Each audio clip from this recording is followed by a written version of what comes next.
Yes, hello mga bossing. Good morning sa inyong lahat. Welcome back sa ating channel, no. Nakakalungkot na balita mga bossing. Yung Facebook page natin ay tuluyan ng nahack, no. Tuluyan na tayong nawalan ng access, mga bossing. Sana i-follow nyo po ako dun sa bagong page ko, yung Boss John version 2. Ayan.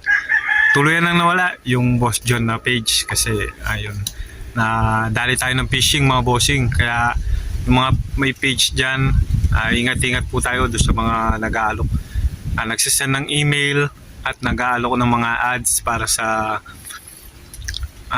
page natin. Aminin man natin o hindi, sa mga ads tayo, sa mga ads doon kumikita yung mga video natin. Pero ingat doon sa mga nag-aalok.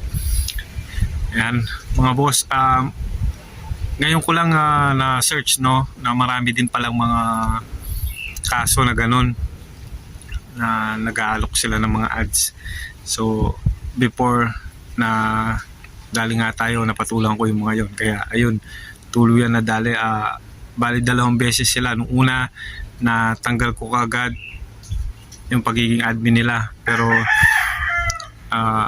same day lang nagkaroon sila ulit ng access. Magaling mga bossing, magaling. Direct ka sa Meta Business, kaya akala mo legit. Akala ko legit kasi pumunta sa Meta Business, no. Pero ayun, na-hack nila. January 21, tuluyan ako nawalan ng access. Nag-try ako maghanap na makakatulong sa akin, mga IT na kakilala ko, or kumunta ko sa mga ibang pero hindi talaga mabawi. Then kahapon, tuluyan ng nawala. Hindi na namin ma-search yung Boss John. Hindi ko alam kung dinelete niya or what. Pero nung kasing search ko yun, wala naman nagbago. Walang nagbago dun sa details ko. Pati mga video ko, andun pa rin. Yung mga contact ko, yun pa rin. Pero hindi na akong admin. Followers na lang ako. Sa club, no, followers ka ng sarili mong page. Yung pinaghirapan mo ng mga ilang taon. Tapos ayun, nasa 10,000 followers na mahigit, bigla mahahack lang sa iyo.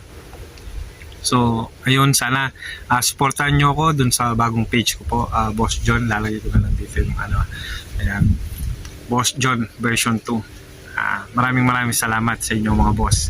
Ayan, ngayon tambay lang muna tayo dito sa sa park.